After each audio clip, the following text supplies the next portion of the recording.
matter what you say. Bless your heart, need it in the worst way. La la la, la la la la la la. I'm a champion, la la la. Hello, I'm Sharon Adjustment. I'm the co-founder of the Israel Conference, bringing you another episode of our conversations. Israel means business. Today, we're talking about waves from the ocean, sending waves into the market for the demand for real, powerful energy. That means we're talking about real climate tech and real energy tech. This is the kind of forward thinking that will clean power data centers and cities. We're joined today by Ina Braverman, an incredible visionary CEO of the publicly traded company called EcoWave, who sees the electricity hidden in our oceans. EcoWave has a technology that seems to emanate from the first paragraph of the Bible that starts with Bereshit bara Elohim et hashamayim ve'et haaretz, and continues with the next words about energy and waves, Ruach Elohim mirachefet al pnei hamayim, meaning the energy sweeping over the water. That's a powerful backstory to EcoWave, which now trades on NASDAQ with the symbol WAVE, W-A-V-E, giving our watchers an opportunity to be part of EcoWave too. So Ina, we want to know a bit about your miraculous personal story. But first, tell us a bit about the technology behind WAVE. First of all, thank you for having me here, Sharona, and I'm glad to share about our company and technology. So EcoWave Power developed an innovative technology for generation of clean energy from sea waves. We basically connect to existent man-made structures like piers, breakwaters, and jetties. We connect floaters, which are going up and down with the movement of the waves. And this up and down movement is creating clean electricity that can power the grid, or that can power data centers, or basically can power everything. So if you can power everything, where are you powering cities or ports, and how do you do it? So right now we have our grid connected project up and running for almost 3 years in Jaffa port in Israel. This is the first time in Israel's history that wave energy is officially connected to the national electrical grid through a power purchase agreement with the electrical company. We received funding for this project from EDF, Électricité de France, and also through the Israeli Energy Ministry, which recognized our technology as pioneering technology. And we're very, very proud to have kind of our first grid-connected project in Israel. And in September last year, we also opened the demonstration project in the port of Los Angeles to demonstrate to the ports and to California that wave energy can successfully work in this area as well. And as we're speaking, we're also working our next projects, which will be in Portugal, Taiwan, and India, and we're very excited about it. Well, you're all over the world. I'm sitting here right now in Los Angeles, and when I was a teenager, I would get some energy from the ocean as well as I would, if you can believe this, I would body surf in the water. So I knew how to collect the energy of the wave while I was standing there. Let's dive a little deeper into the technology. How do you attach a piece of equipment to collect the energy from the waves when you're in the ocean? So what's unique about EcoWave Power is that we don't go deep into the ocean. As opposed to our competitors, which go 4 or 5 kilometers into the depth of the ocean, we are installing on a zone that is called the nearshore zone, meaning there are these bulky big breakwaters that all of us see every time we go on vacation or every time we're on the coastline that is wavy. So we take this structure that's made of cement or of stones, and we connect floaters to the external part of that structure, and the floaters are just moving up and down with the movement of the waves, pushing a hydraulic cylinder which transmit kind of the pressure to a land-located accumulators, and the pressure is used to turn the hydromotor, turning a generator, and creating clean electricity. So it's a little simpler than it sounds, and we like the fact that it's simple because we really don't want to put anything that's too complicated in the water. So in the Port of Los Angeles, you are partnering or being sponsored with Shell. Mm-hmm. Now, Shell is well known for oil, but also being involved in energy creation. Could you dive a little bit more deeply into that relationship and how it brought you ultimately to the Port of LA? So first of all, I think that nowadays many oil and gas companies are looking for, alternative energy generation technologies.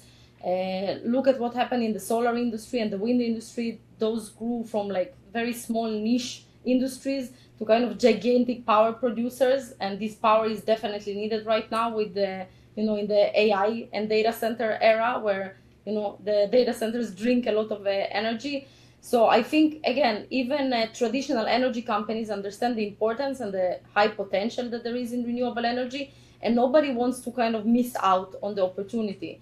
So except working with Shell on the Port of LA project, we also, the new deal that we're executing right now in India is with Bharat Petroleum. Bharat Petroleum is a Fortune 500 oil and gas company in India.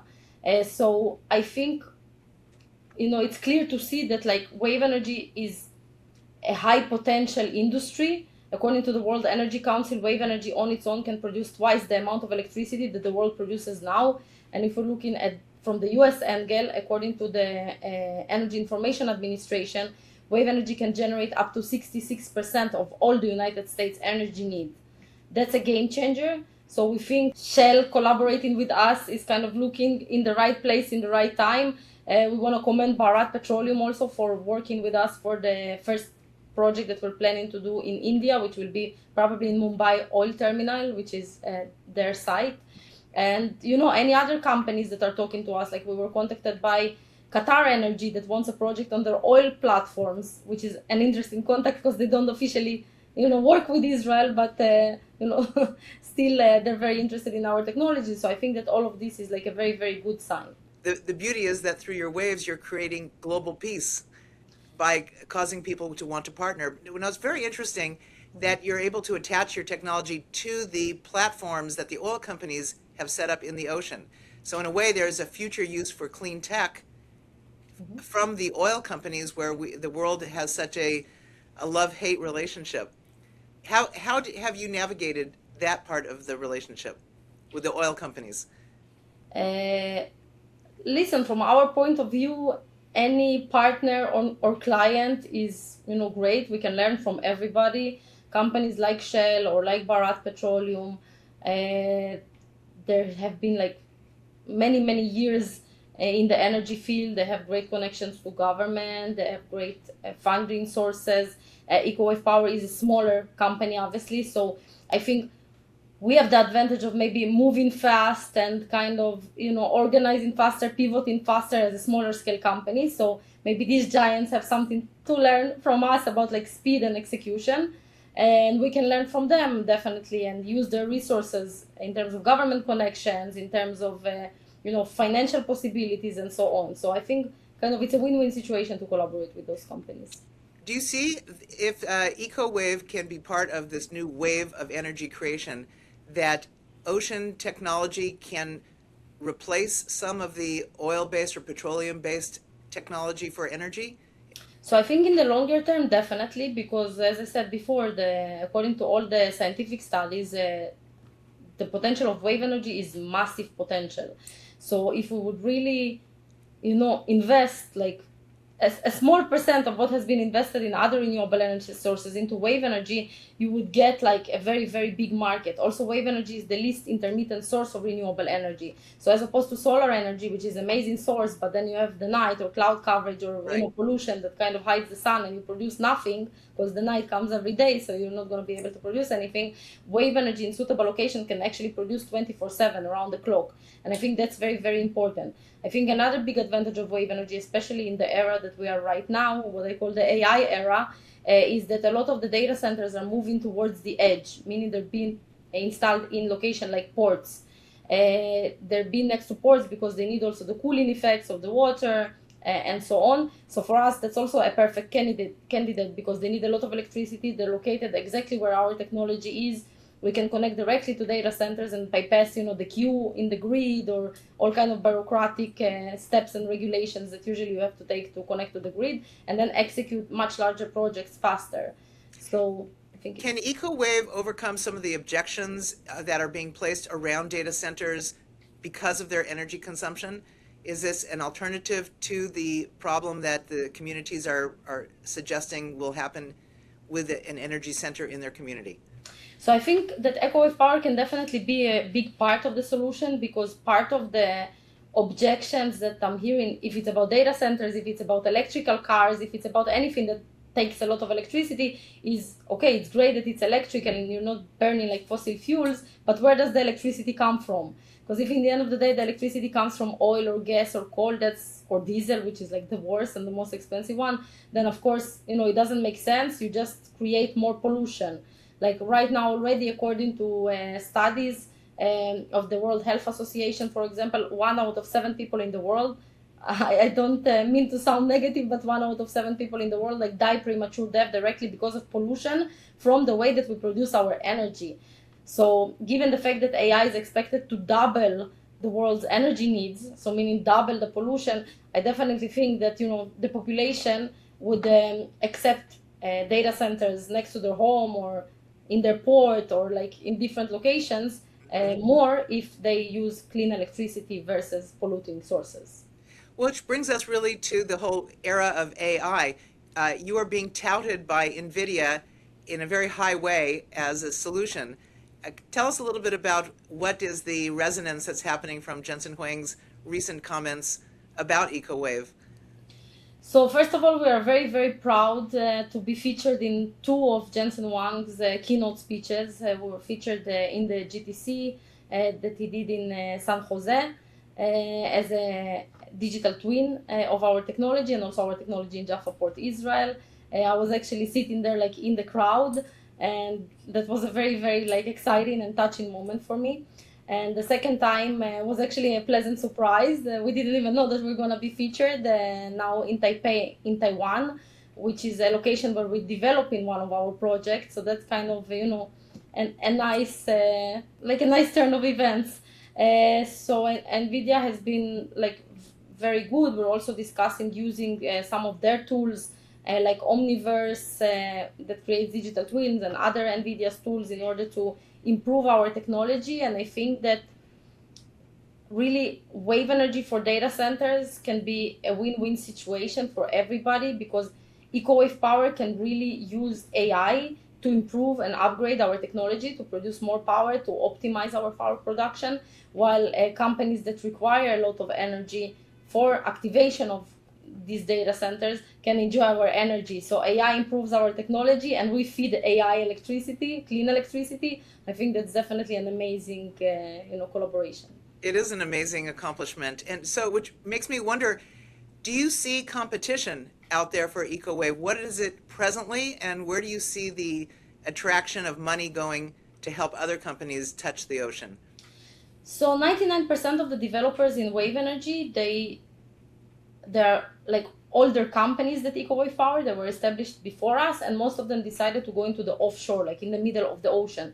So they're in completely different operational zone. I think definitely that there's room for any type of wave energy, onshore, nearshore, offshore. But the offshore zone right now is too complicated. That's the reason I believe that wave energy haven't commercialized so far. Because when you're putting something in the middle of the ocean, you need ships, you need divers, you need underwater mooring, you need cables. So the cost becomes sky high. Also in the offshore, you have like tsunami waves, waves of 20 meters and even higher, and no stationary man-made equipment can survive the loads of a 20-meter wave height. So a lot of them broke down, which didn't give additional credibility or reliability to the industry. So I think that right now EcoWave Power is a pioneer in what we're doing, that we're actually connecting two existing structures.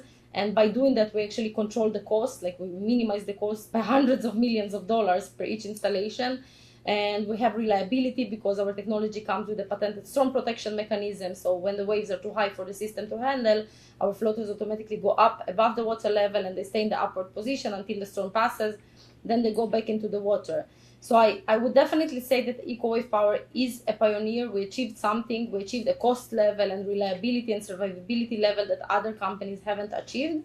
With that said, I would like to see wave energy industry growing. I would like to see more wave energy companies executing projects, because then, EcoWave Power wouldn't be the only one kind of knocking on government's door asking for regulation and legislation. There would be other companies that can open the door for us. We can also expand the supply chain. The more people that are buying the same supply chain, the more attractive you can get prices. And I think kind of a very positive sign that I saw recently to the awakening, I would say, of wave energy and to understanding how big the potential of wave energy is I just read an article in Business Wire that Peter Thiel, which is one of the most famous investors in the world, invested together with few funds $140 million into a wave energy company, offshore wave energy company, in a market valuation of $1 billion. That company is like just testing. They're like in their initial prototyping, from what I understood. They didn't connect to the grid yet, according to my knowledge. So having like Peter Thiel and big, sustainability and climate related funds invest $140 million at a $1 billion valuation of a wave energy company, which the goal of the wave energy company is, according to their statement, to power data centers. I think that shows like really that, people start understanding the importance of wave energy. So in that regard, are there startups that are emulating what you're doing? And do you have patentable processes that they're licensing from you, creating an additional revenue stream for EcoWave? So we definitely have a very in-depth patent portfolio. We have 18 patents and patents pending. 13 patents are approved, 5 patents are pending. We also have an international PCT. So we definitely have a big portfolio. As to startups or other companies that are trying to develop wave energy, of course, there always are. Again, most of them are still in the kind of offshore zone because that's where they originally focused. So, they won't pivot from something they already kind of are in deep research for. With that said, look, as I said, I really, really want to see success also of other companies in the wave energy field. So we even had a situation that another wave energy company that wanted to do a testing on, on a breakwater in Greece, contacted our company and asked for help. How do we connect the equipment to the seawall? And we actually helped them. We sent them sketches and we helped them free of charge because we wanted to see the project succeed, and we wanted to see more wave energy projects out there. So we're super open. We believe that also, a technology company that has a good technology can feel very comfortable to help other companies as well. And I think that's a good thing to, So Ina, I have 2 questions here. The first one is, as the co-founder of EcoWave, what was the most expensive lesson that you learned in the beginning that you'd like to share with another deep tech founder? So I think maybe just to trust my instincts and kind of believe in myself, because I don't come from a technical background and I'm usually kind of the only woman in the room every time there's like, a technical meeting or, an R&D meeting. And like in the beginning, when I opened the company, I was 24 years old, and I was sitting there with engineers that are much, much older and more experienced, obviously, than I am. And I would look at a sketch that they're showing me or at an idea, and I would just know that it wouldn't work or that something should be changed. And so, I was maybe like shy or not comfortable enough to tell, like, who am I, like, to tell them what will work or what will not work, as they're engineers and older and I'm younger, a woman and non-engineer.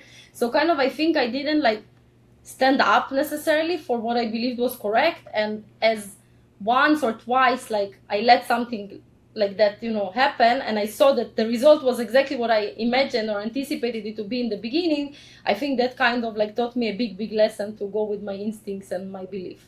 And to be vocal in your thoughts. So you're saying that your non-engineering background actually gave you an advantage so that you could see a solution that others were caught in their engineering detail brains, but you could see it as a businesswoman, you could see the next step more clearly? So I think as a non-engineer, like being involved in a kind of engineering-related company, you're definitely thinking outside the box, because engineers, many times they see black or white. They see, like, for example, why did most wave energy companies go into the offshore zone? Why all of them are trying to implement wave energy in the middle of the ocean? Most of the CEOs of those companies are engineers. They research that obviously in the offshore you have waves of 20 meters, like huge tsunami waves. Mm-hmm. They're saying, wow, if I can put something in the water that can harness a 20 meters wave height or like super high waves, then the amount of electricity they can generate there is, insane. I looked at it more from a business perspective. Like, it's amazing that you have like such big waves in the middle of the ocean, but how are you going to install it there? How much is it going to cost? Is it going to survive? If you have a malfunction, malfunction, and the malfunction happened during a storm. Which person in his right mind would sit on a boat in the middle of a huge storm and like ride the wave, no pun intended, to the power station and try to save the equipment, you know? So kind of I thought of it more like, okay, it has to cost X, it has to survive Y amount of years, like 25 years preferably, because that's what solar and wind survive. It needs to be insurable. Who wants to insure something in the middle of the ocean that, you know, after many failure stories? It should be environmentally friendly, meaning not to create a new presence on the ocean floor, and that is achievable only through connecting to something that's already there. It has to connect to the grid. How do you connect to the grid when you're in the middle of the ocean? There's no users there, so you need to run very long underwater cables. That's expensive. So kind of I just looked at it more from a commercial perspective than from, you know, an engineering perspective. That's the way to go in business, without a doubt. But with all of your good insights, Ina, what caused you to be interested in wave tech instead of any other technology? So I think two things definitely. One of the things is like personal, and one of the things is like I would say more like professional. So I'll start with the professional because that's what we were kind of talking about so far. So professionally, like I just saw that wave energy, according, as I said, to all scientific studies and every part of information I could find, wave energy is the largest renewable energy source in the world. 2/3 of the world population is living on the coastline. Wave energy simply makes sense. So I saw there's a huge demand for wave energy and a huge possibility in wave energy, but nobody making wave energy a reality. So I understood huge demand, no supply, big positive impact. So that was kind of what drew me to that field professionally. But your personal story has many incredible twists and turns to it. Yeah. So there's a correlation, it seems, between what you were talking about of anticipating disaster and having a solution for it. Yeah. Let's dive a little bit into your personal fantastical story. Yes, so my personal story is, I would say, quite unique. I live in Israel most of the time, but like I was born in Ukraine in 1986. And 2 weeks after I was born, the Chernobyl nuclear disaster happened. There was an explosion of a nuclear power station. And, you know, the government back then chose to hide the fact that there's an explosion or leakage of nuclear elements. So nobody knew that, you know, you should be doing something or behaving differently. And as a baby, like my mother approached my crib one day after the explosion happened. She looked down, she saw me pale, blue, not breathing, like I was clinically dead. And she, you know, she ran to my dad and she was like, oh my God, my baby is dead. What do I do? And he said to her, you're a nurse, do something, you know. And it's good that he was there because then she remembered that she's a nurse and she gave me a mouth-to-mouth resuscitation, which saved my life. So I got a second chance in life. I didn't remember it, obviously, I was a baby. But growing up, when I was 4 years old, we moved to Israel, and every time there was like a Shabbat dinner or a family gathering for a holiday, everybody would tell me, wow, it's so cool, you got a second chance in life. And I grew up with this feeling, it is cool, you know, I got a second chance in life, I should do something good with it. And kind of when I heard the first time about wave energy, I understood, you know, my first chance in life was taken away by maybe not such a safe way of producing energy, which nuclear. And maybe my second chance in life can be dedicated to harnessing clean electricity from the waves. How long did you spend in Chernobyl? So I wasn't in Chernobyl, luckily. I was like a city that's like a few hundred miles away from there, but like my first 4 years. The first 4 years. So right now in Chernobyl, people don't really live there. They come in to monitor the nuclear facility, but they don't really live there because of the concerns and the cancer that came out of it. If I can get personal, do you monitor your body to learn a little bit about the possible effects of the Chernobyl fallout? So first of all, I think that there's definitely not enough information about the effects because from personal story, when I went back to Ukraine when I was already in my 20s to the same city I was born with my father, he was looking like kind of for his childhood friends or school friends, and most of them were not alive. So obviously we cannot attribute it only to Chernobyl, but that shows that kind of the health level. And you know, we went there when he was 60. That's definitely, you know, an age that people are very healthy in and everything is good, and like he couldn't almost find any friends that were alive. So I think it shows how bad the impact was. My sister and I, we were both very, very ill until we left kind of that polluted zone, I would call it. I would like have very strange like diseases where my body would like poison itself with somehow. So even when we immigrated to Israel first, like, and I ended up in the hospital because my fever was skyrocketing and so on, my mom was trying to explain like which zone did we come from, or and what might what I might have. And you saw like Israeli doctors that had no experience obviously with that type of disease sitting next to my bed in the hospital with books trying to find what the hell can happen there and how to cure it. So kind of, and my sister had very strange, like she would get like blue marks, like bruises on her body which are parallel, which are usually, according to my mom who's a nurse, are a sign of very, very high pollution in the air when you get parallel like bruises everywhere. But as we moved to Israel, I guess the air is much, much cleaner and everything was better. So after like few years in Israel, then like both of us felt like extremely well and didn't have, thank God, any side effects. And sometimes people ask me, do you have any side effects left? So I say, except the fact that I glow in the dark, then there's nothing. Only with magic paint. Exactly. But that's a very good testimony of why to move to Israel. Not only can you be a developer of clean tech, but your body will be a recipient of a cleaner environment and become more healthy. That's another aspect of your amazing story, Ina. Ina, I think you're one of the youngest, brightest tech entrepreneurs out there, and it's a pleasure to know you. I hope that, especially since I live in Los Angeles, that the Port of LA converts the technology to power everything in LA, but also that in every country that you're present in, whether it's Portugal or Taiwan or India, that you are the game changer. And as we like to say here, designed in Israel to create a better lifestyle. So I want to thank you, Ina, for giving us an insight not only into EcoWave's story, Wave Tech, and your personal story. I thank you very much for all that you're doing in this category. Thank you. Thank you so much for having me. So to our listeners, please check out EcoWave's site on the NASDAQ, WAVE, and stay tuned and follow us for more amazing and incredible Israeli business stories that you'll want to know about. I'm Sharona Justman of the Israel Conference, and Israel means business.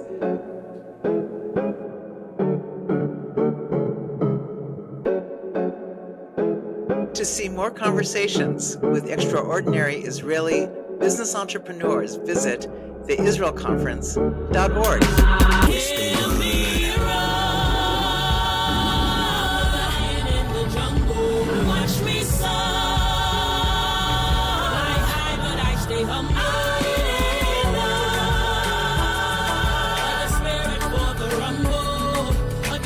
For